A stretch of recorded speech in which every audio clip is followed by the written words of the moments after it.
এক সপ্তাহের ভিতরেই আমি আমার ভিসাটা পেয়েছি আলহামদুলিল্লাহ। অ্যাকচুয়ালি আমার কোনো আইএলটিএস ছিল না, আমি এমওয়াই দিয়ে অ্যাপ্লাই করি। আসসালামু আলাইকুম, আমি মোহাম্মদ ফাহাদ হোসেন। আমি 2023 সালে ইন্ডিপেন্ডেন্ট ইউনিভার্সিটি থেকে বিবিএ কমপ্লিট করেছি। হিউম্যান রিসোর্স ম্যানেজমেন্ট আমার মেজর ছিল। আমি এরপরে একটি প্রাইভেট সেক্টরে জব করছিলাম। তো পরবর্তীতে সিদ্ধান্ত নিই যে আমি নিউজিল্যান্ডে উচ্চশিক্ষার জন্য যাব। তো সেজন্য আমি সানওয়ের অ্যাডমিশনে খোঁজ পাই ফেসবুক থ্রুতে।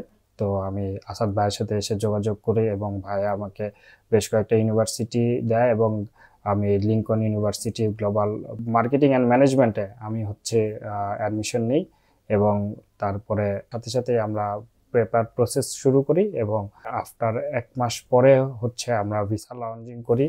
এই তো পুরা এই জার্নিতে সানো অ্যাডমিশন অনেক আমাকে হেল্প করেছে।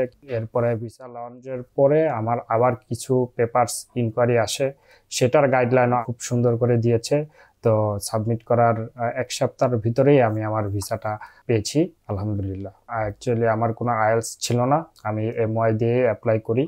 তো সানো অ্যাডমিশন আমাকে খুব ভালো মতো গাইড দেয়, যার কারণে আমি খুব দ্রুততার সাথেই অফার লেটার পেয়ে যাই এবং আমি এই যে এখন ভিসাও হাতে পেয়েছি আর কি।